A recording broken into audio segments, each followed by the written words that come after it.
What the heck is mindset anyway?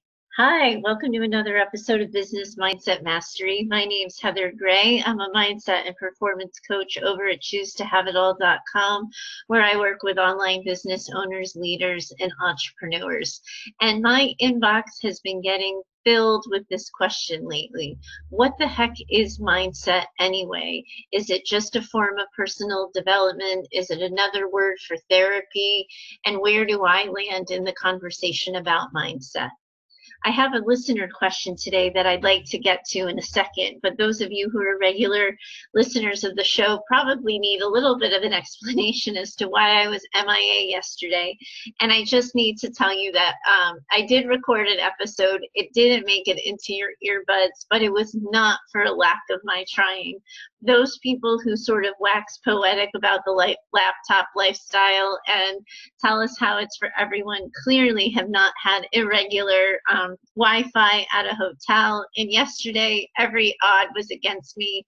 On one side out the window, I had somebody chopping down a tree. On the other side in the hallway of the hotel I'm staying at, there was housekeeping services were vacuuming. And I tried to record the show over that noise using my headphones, but when I listened back to the audio, all I heard was that I was shouting at you. And I didn't think that made for a very good pod, so I just skipped yesterday, called it, and decided I would try again today. So first, before we dive into the listener question, I want to let you know how I define mindset. And I have to start with a little bit of a confession. Some of you have heard me say this in my Facebook group, and I may have even already said this on the podcast. It's certainly not a deep, dark secret.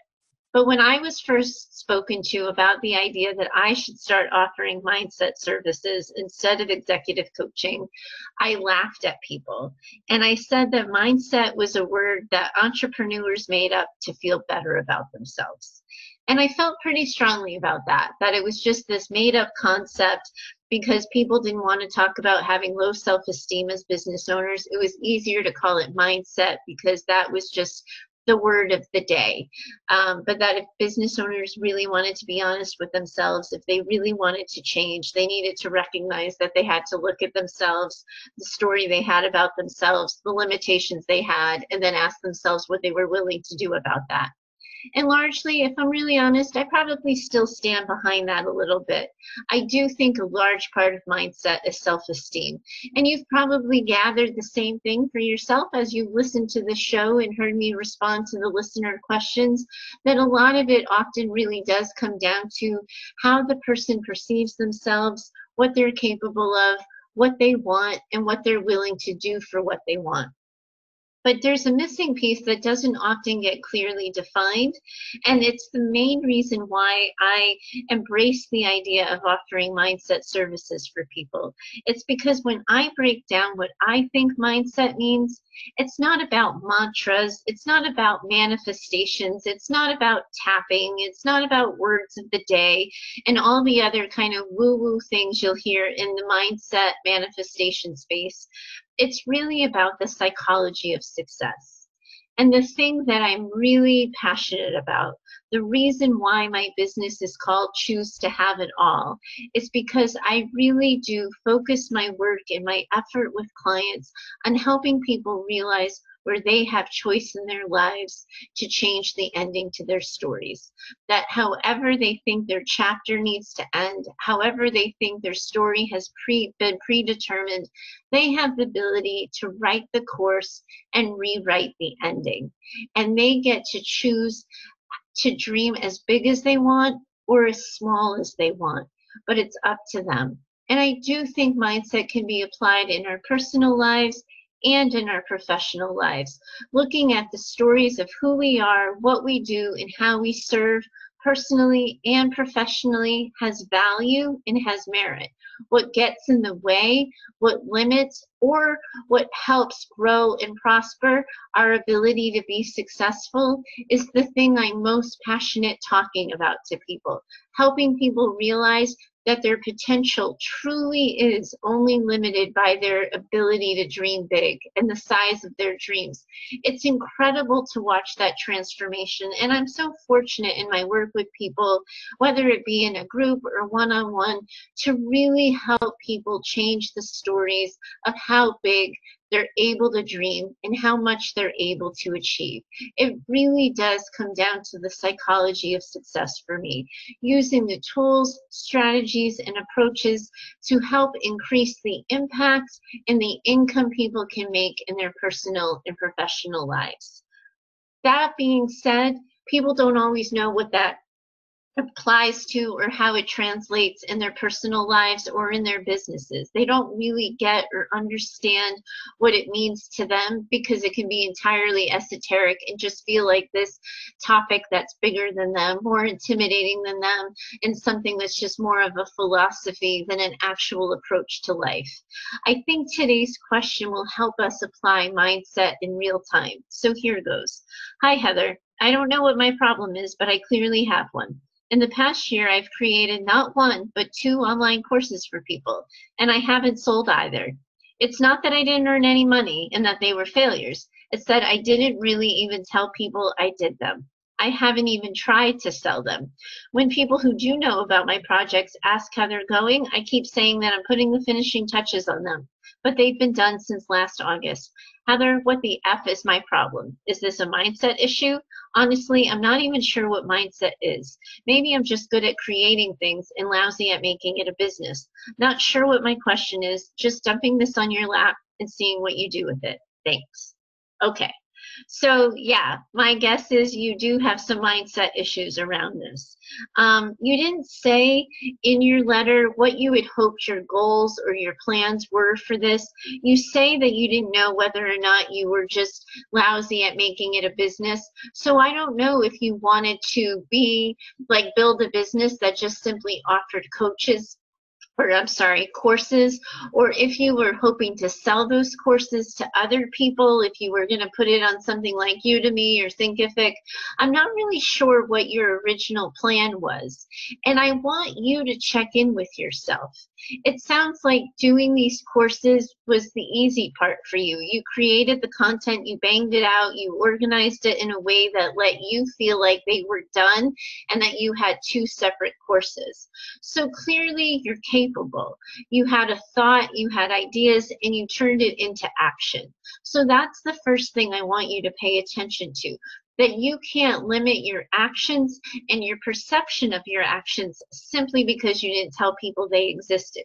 You still took a lot of action, and that's important to think about and incorporate into your story about yourself. But that being said, you didn't include in your letter what you wanted to have happen, what your goals and aspirations were for yourself, what you had wished for, your why. And again, you've heard me say it before, I roll my eyes when that question gets asked in the entrepreneurial space. I think it's a really overused phrase, find your why, know your why. But I do think that if we don't know what our intent is, if we don't know why we're doing what we're doing or what we're hoping to get out of it, it's really hard to be motivated, to persevere, and to continue on to the other side of it. The way you wrote the letter, I almost think you decided to create these courses simply to see what happened next. And because you knew that people sold courses and they made them a business, you decided that maybe you would toss your hat in the ring and do that. But I don't hear ownership. I don't hear ownership over a goal, over a dream, over a want, or a wish. I simply hear that you took an action and got curious to see what would happen next. And then once you finished it, once you created the content, you went radio silent on it and didn't include anybody in the fact that it was accomplished. I don't know why you did that, but I'm just going to observe for you that that entire experience seems fraught with vulnerability. It's really safe to create content and not tell anybody you did it. You got to see that you have something to say. You got to see your ability to organize that information. You got to see what it would look like to have a start, middle, and end to something you created. But this is largely individual right now. It's a little hobby. It's a way to kill time for you. It's not a business yet if you haven't made it a viable product that you offer to people. And it's not anything that can offer value to people as a side hobby or a side passion because you haven't told people you've done it. Before you go and take action on that, before you have a conversation with yourself about what you want to have happen with the courses and what your current wish is, now that you've made this conscious and at the, the forefront of your mind, you really do need to go back a little bit to where you were when you decided to do this. What were you thinking about? Was it just an idea that you wanted to see if you could do something with? Were you curious about what you would find out or learn about yourself?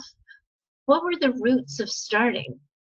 And now that you have 2 finished products that you could roll out to an audience, if I promised you that whatever you wanted to have happen next could happen, what do you want to happen? What would the answer be? Now that you're conscious that you didn't take action and you didn't try to get people to know about it, that you didn't officially, formally launch this in any way, shape, or form, now that you know that, I can tell simply because of the fact that you're a letter writer who wrote in that you're not good with that, that that's not good enough, that you do want something from it. Before you try to sell it, before you put it out there, before you talk about it, you really have to check in with yourself here. What were you thinking? What were you hoping for? And what would a good resolution look like? And now that you've lost out on the opportunity to do some of that and you have to catch up with yourself, have any of those reasons changed? Are they still the same? Do they still exist? If I could give you a do-over, and I could time warp your machine back to August and I could tell you, okay, your content's done. It's ready to go out to the universe. Where do you want it to go? Who are you hoping will find it? What type of person do you want to buy it? How much money would you hope to make out of it? You have to give yourself permission to have a goal. You skipped that part and moved right to plan, which is kind of cool and interesting, if I'm going to be honest with you, because you have 2 finished products and we can do anything with them. But you have to decide for yourself what you want to have happen. You can't skip that part. The content creator can't just put content into the world and say, whatever happens, happens. Because usually when we do that without a plan or a goal, nothing happens. And if you were okay with the idea of nothing happening, you wouldn't have written in. I think you really care about what you created. I think you care about it a lot. And I think you really want other people to care about it too. And I don't know if you have, if a lot of people even know what you're doing, if people know what you've been up to, how many people would be aware or interested in your hobbies, your interest in your passion to know that they would want to buy your course, or if you're just starting from ground zero and building from the ground up where you've created a product but you have yet to meet any potential needs. And I've worked with people on both ends of the spectrum, people who have established audiences, established followings, a list of leads that they can pitch their product or service to, and I've worked with people who are starting at the ground up. Wherever you are, it's okay. But you have to update your version and your vision and your story about yourself to yourself. Now that you had this idea, now that you turned it into a course, what do you want to have happen next? And what is your story about success? Because you could be vulnerable and afraid of rejection. You could be afraid nobody likes it, that nobody will buy it, that this thing you really kind of secretly come to care a good deal about doesn't resonate with other people. Or you may never have thought about yourself as a business owner. Maybe you rolled your eyes about it and you kind of laughed and mocked at the idea that you could own a business or make money out of it because this is just a hobby. I don't know what your stories about failure are, and I don't know what your stories about success are, I do know that you need to know those, and I'm wondering if you do. When I talk to you about protecting yourself from vulnerability, what are you really protecting yourself from? Are you afraid of rejection? Are you afraid of zero sales? Or are you more afraid that it all goes right?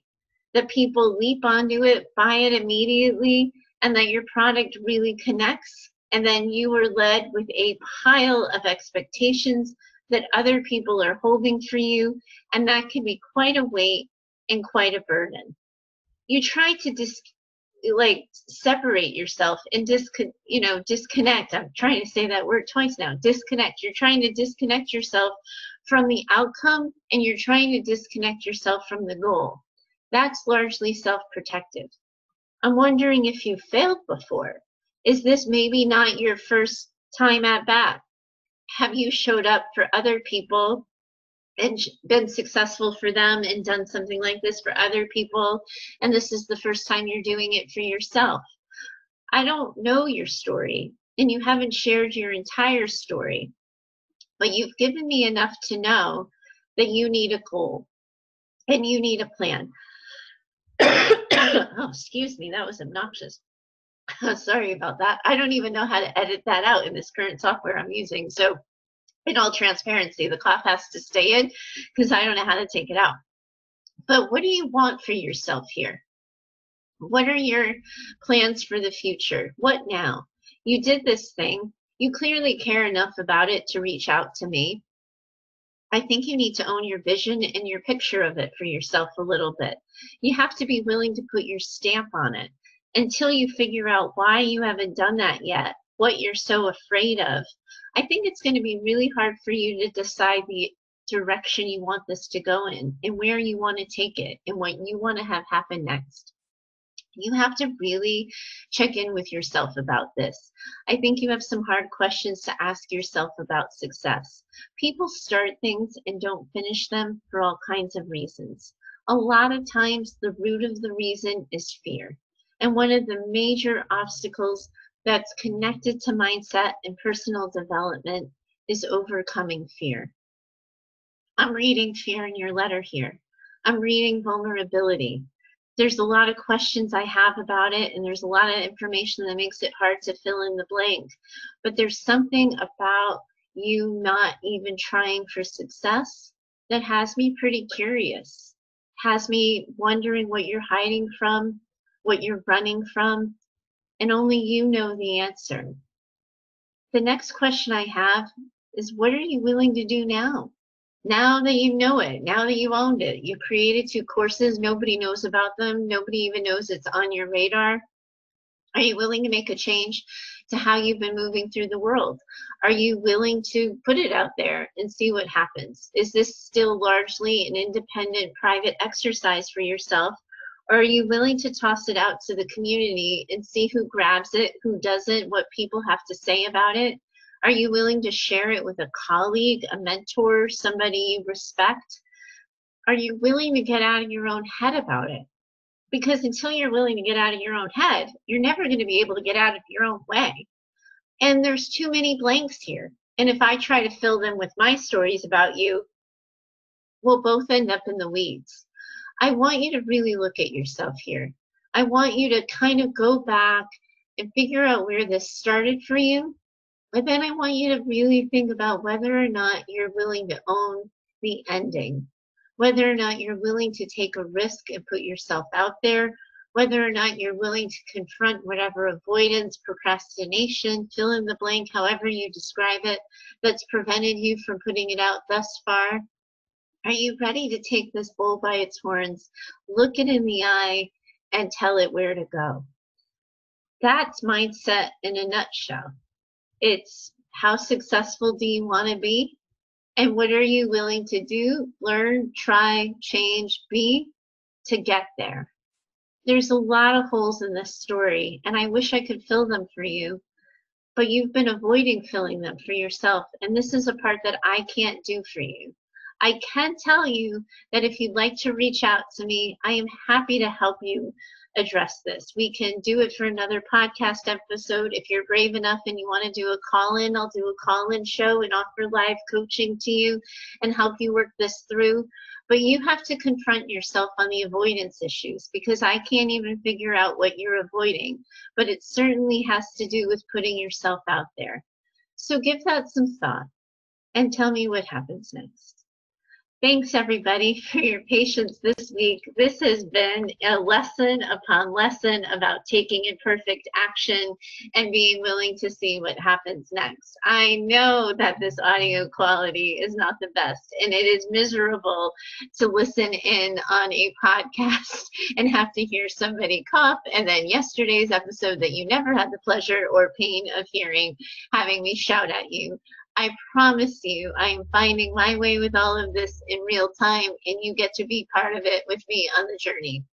If you have a question, you want my 2 cents on whatever situation you're facing, please help me keep the conversation of the show going. You can find me over at heather@choosetohaveitall.com. I welcome your questions and comments. They make for really good pod when the audio is playing nice and when I'm not coughing in the middle of it. And I'll get myself together at some point, I promise. I promise myself that once we have a final destination and I'm in a new home, I'll get the right equipment and software to learn the audio editing that I need to do. But for right now, I'm on video conferencing software, and I have no idea offhand how to edit that and still get you the show on time. So I'm going to call it a day for today. I hope you understand. Thanks for being patient with me, and I look forward to talking to you again tomorrow. Bye for now.